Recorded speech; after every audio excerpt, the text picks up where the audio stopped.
Well, hello, folks. This is Moments with Matthew on internet radio TV station, and we're coming to you live here from Tanamir Village, Nagaland, India. By the time you get this, it will no longer be live, but this is our international cultural moment, an entirely biased approach to India and the world at large. I'm sitting here with my first ever audience member to my blog. There she is, Amangla. Say hello. Hello, hi. Amangla, introduce yourself to the world. Who are you? No, nothing? Okay. Don't let her fool you. She speaks English. Amangla is the missionary here, the Baptist missionary, to the village I'm in, Tanamir. She teaches, and we've been spending last day and a half together. We've been cooking. She's been doing most of the cooking, but anyways, it's good. That's another story. The Baptist, whole other story of how the Baptists. I won't ruin it, but that's another one coming later. So, this is the story of Mount Saramati and my experience with it. So, it all takes place about 3 or 4 days ago. I think I was in Kohima, which is maybe the capital city of Nagaland, Kohima? Capital city of Nagaland. So I'm in Kohima, and I'm looking at a map, and I see this little triangle thing. It says Saramati, and I'm thinking, hey, a mountain. That's cool. And because I was wondering, what am I going to do? So I see Saramati on there, and I think, hey, maybe it's right on the border of Burma. Maybe I'll head towards Saramati, right on the border, and let's just see. That'd be cool to move towards a big mountain. Maybe you can climb it. I don't know. So in talking to, so I set out a plan. I was like, okay, I need to find a map. I need to get information about heading east towards Burma and Saramati. So in talking about 3 days ago, today's Monday, June 3rd, and this was Thursday that I went to the map bookstore. They didn't have a map, but I found a guy, and he gave me kind of a layout of places to go. He said, first you go to Kifri, which is like 250 kilometers away, and then you go to Tanamir via Pungro, so I used that Thursday, Friday, Saturday. For like 4 days I used his 10-minute talk, and a sequence of events unfolded, which I will never be the same because of. I'm drinking here, there it is, a staple. This chai tea, my friends, is an Indian staple to the diet. In this we've got we've got creamer, we've got the powdered milk, we've got some sugar, we've got some good old Assamese tea blend. And I will eat it with butter biscuits. Gluten-free. Not gluten-free, actually. Completely gluten-filled. Well, they're good. Detox will come later. Anyways. So, this begins my journey. Hiking, catching rides, and setting off towards Tanamir. I'm in Tanamir now. So, I have to show you this too. Okay. That is... Okay, that's the butterfly. I saw it before. I was trying to pray resurrection life over it and bring it back to life. Now it's totally dead. Didn't work out too well. Oh well, can't win them all. So, in my journeys and my travels... yes. Butter biscuits. In my journeys and travels, many times I get this phrase, not possible, even before Saramati. People find it their duty to be dream killers, to reassure me, nay, convince me that what I want to do is not only unreasonable, it's altogether impossible. So, you gotta fight these people off left and right. You gotta beat them back with a sword. So I've talked to probably half a dozen people by the time I get to Tanamir that have told me, one guy told me, "Sir, I think this is impossible. It's speaking of Saramati. And I said, no, it may be unlikely, and it may be improbable, but it's not impossible. Now, there are a few cases when the phrase not possible really is true. They're trying to be helpful. It really isn't possible. I haven't found one of those moments yet. So, cultural moment in India, be careful of the phrase not possible. Like when I was trying to find hotel rooms for 200 rupees and everyone was telling me it was going to be super expensive in different cities, and one guy trying to help me be my guide is, "Sir, I know very well it is not possible to find 200 rupee rooms. I know very well 350 is best you'll do." Well, I found 200 rupee rooms. Look, if you're looking for it, chances are half a dozen people other people are as well, and there's a market for it, and people are going to meet you there. So, it's possible. Anyways, so, I'm on my trip. 6 people, at least half a dozen people tell me, no, monsoon rains, guides won't go, not possible, lots of rain, you can't do it in this time of year, you won't do it, no how, no can, ring-a-ding-a-ding-dong, American, that's what I tell you. Don't tell an American he can't, because he's not going to be happy. But there are times where you can't, and then you become an American. Okay, so finally, I'm getting close. I'm getting to Pungro now, I think, or Pinkham. And the chief, one of the council members tells me, yeah, you'll be able to find a guide. You should be able to year-round. I'm thinking, you're the kind of guy I want to listen to. So I get here.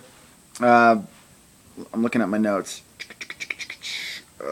So many funny things. Okay. Quick detour. This movie's already long. Other common phrases you hear, like not possible. Another one is, I manage you. Come, I manage you. You know, maybe I'm trying to get a train ticket or find a hotel room or get a good restaurant, and come, I manage you.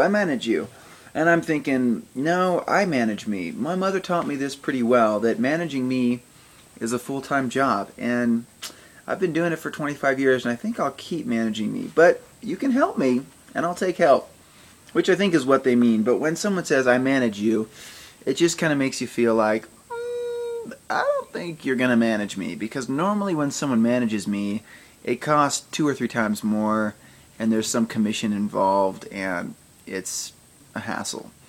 So no. And I'll leave the other ones. Okay. So, get to Tanamir.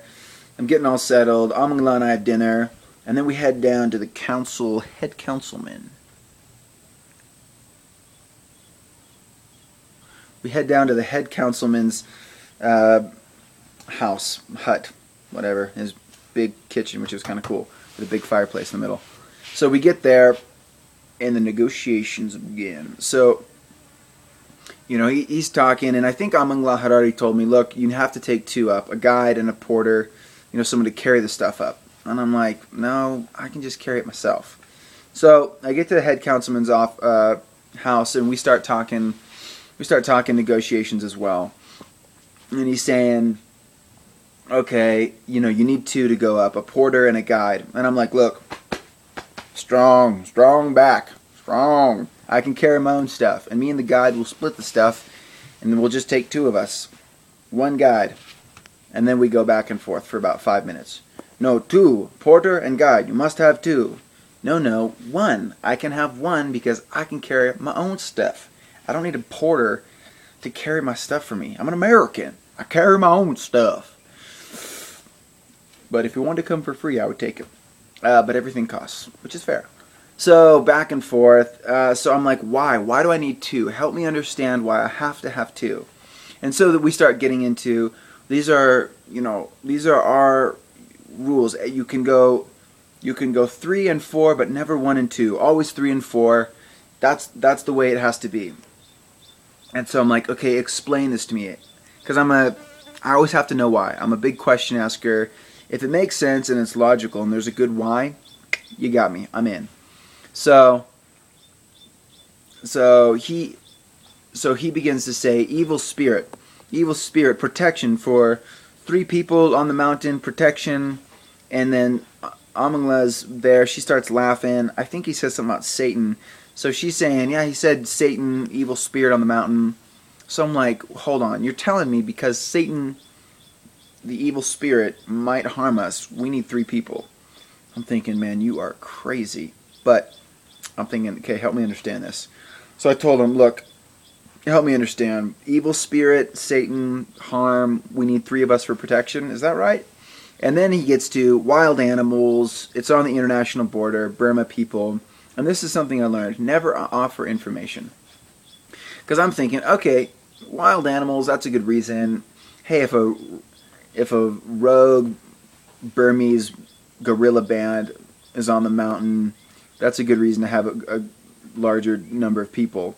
But I don't want to say that, because if you say that, then they go, yes, that's it, even if there's a language barrier. So you always make them cough up the information just so you're on the same page. I've been using that more and more to see, it's a filter to make sure that people really understand you. It's kind of a language filter. And it's also just a general communication filter. You make them say it just to double check they know what they're talking about. So, wild animals, bears, mountain lions, and then international border. Then we get to, okay, Burma people. Sometimes there's a band of people that could come and hurt us. But I told them, look, the Burmese government and the rebels just signed a peace agreement, so should be no problem. Which is true, actually. They did just a couple days ago. Thank you, BBC. Love watching the news. So we go back and forth, and finally I'm thinking, okay, I don't think this is the best way to go, is just arguing back and forth. And we talked, I think we mentioned the price thing, where I'm like, look, I hit it from the price angle of, hey, look, it's a little bit beyond my budget of going 2 guys for 2 days. That's more than I really want to spend, and it's pushing it really tight. Even 1 guy is pushing it kind of for my budget, which is true. So I hit it from the budget angle, and I decided, you know what? I'm going to switch tactics. In a war, whether you're in a war or you're in negotiations, you can either kill your enemy or you can make him your friend. I decided, okay, I can't kill this guy because then I won't go up the mountain, but I'll try and make him my friend. So I decided, scrap the arguing.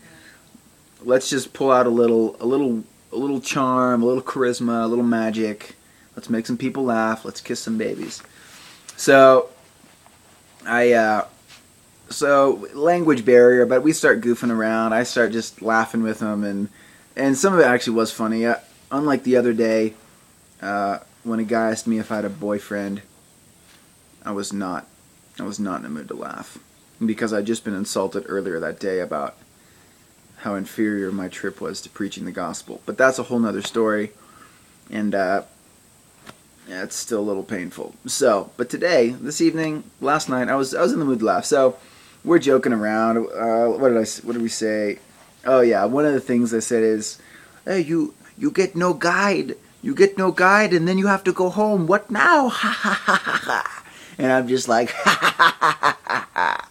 Oh, hey, hey, hey. Just laughing it up with them. And yeah, so that kind of went back and forth of, you get no guide. What happens now? What do you do? And I just give it back to him.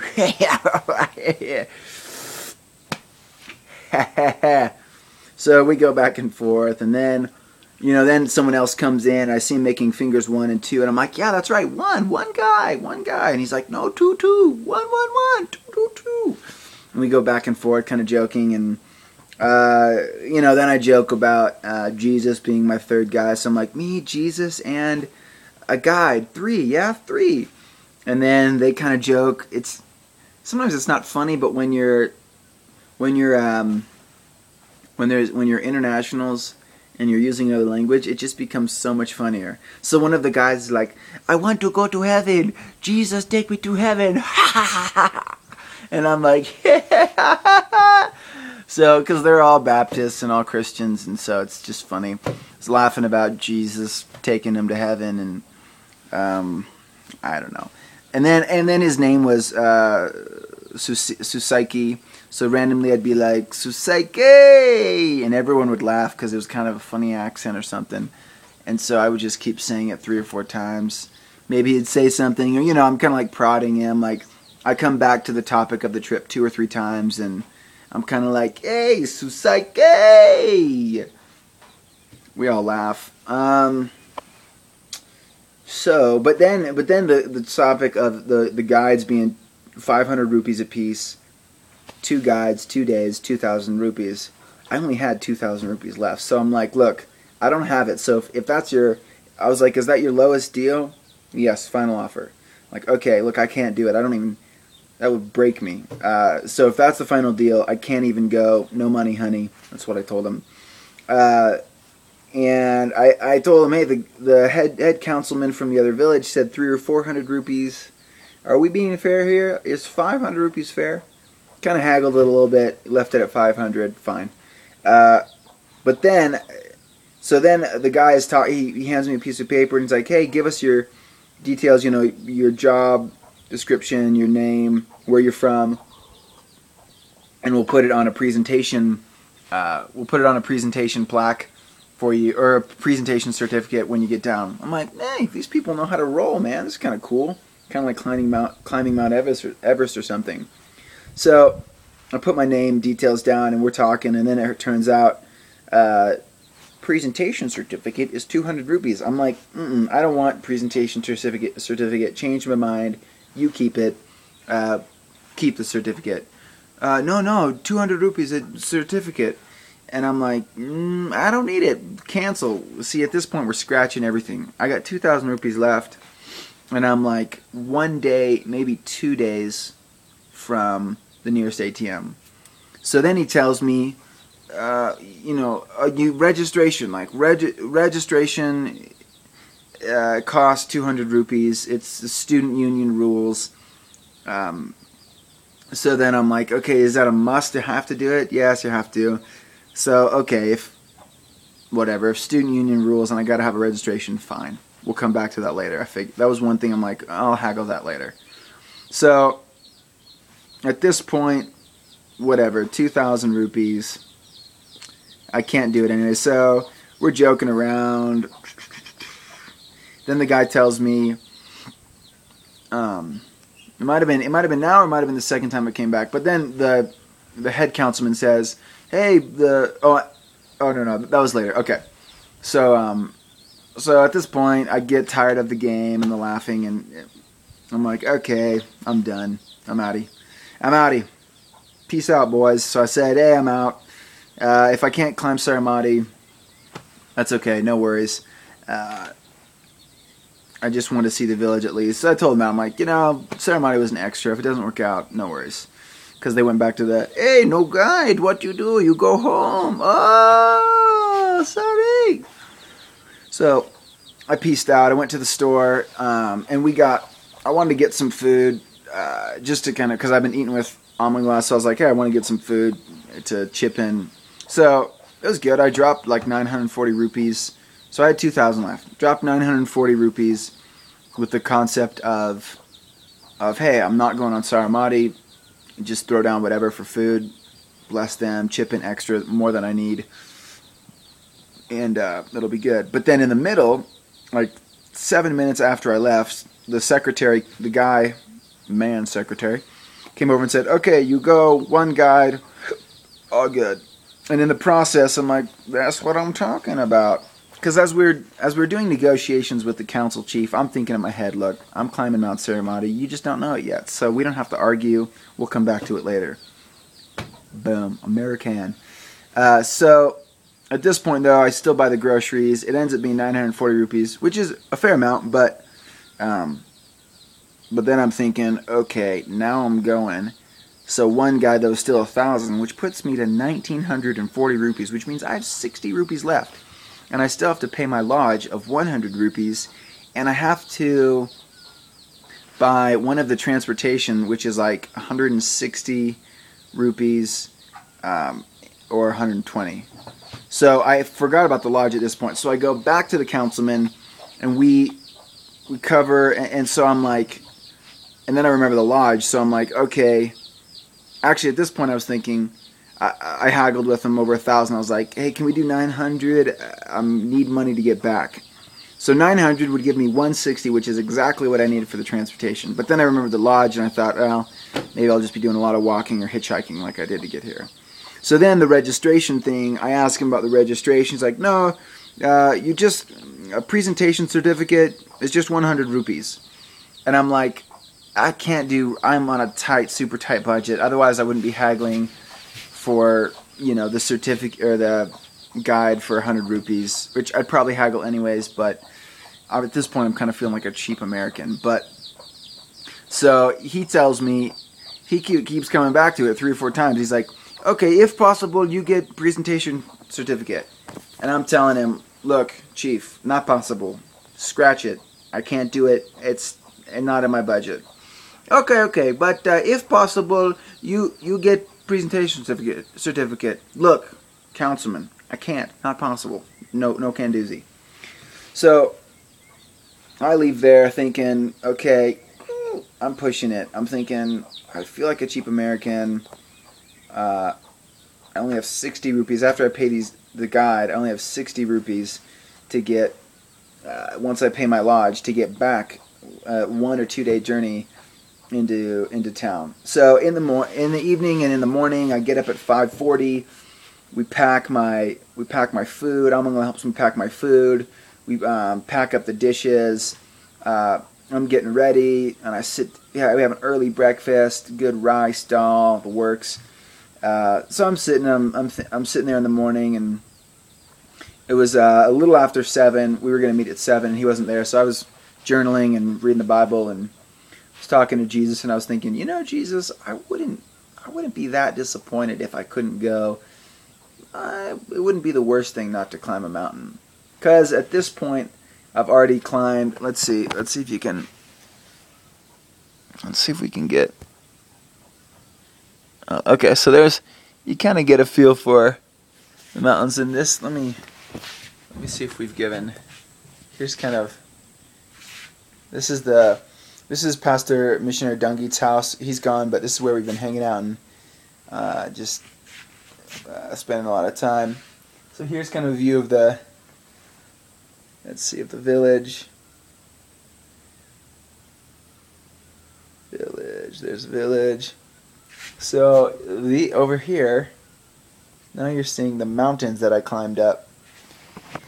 And the way they do it here is, America, we got the zigzag trail up. Here it's just down, up. And so I was tired, and I was thinking, man, I want to get. Saramati is 12,000 feet elevation. And I was like, I want to go. But anyways, I'm talking to Jesus. I'm like, I wouldn't really care. And I'm thinking, okay, do I want to go or don't I? Make up your mind. But all that to say, so Amangla goes and checks on him later. She's like, bad news. He's sick. He's not feeling good. And so part of me is like, yes. But so that was this morning. Today I spent time sharpening the Gurkha knives and their knives, and took a nap, and spent time cutting out some grass and weeds for them, hacking out a path along the fence, and hanging out. So good day. I'm glad I'm not climbing Mount Saramati. I would have liked to. It would have been a fun adventure, but this is perfect. So I still consider it a victory. Even all those naysayers were right. I didn't end up going. I consider it a victory because if I really wanted to go, I could go back to the council chief and try and push for a guide and haggle. But in the end, it's a win because I'm relaxing, and I'll cruise around the village. And let's see if I got it all. So, all that to say, that is the story of Matt Rollins versus Mount Saramati. And never made it up that mountain, but I essentially did. I asked her I said, did the guide, was he really sick, or was it just an excuse? She agreed, it was just an excuse. He's just copping out on me. Pansy. Bunch of pansies. But in the end, big win. Big win. Kind of. But, so that's my story, Mount Saramati. Holla.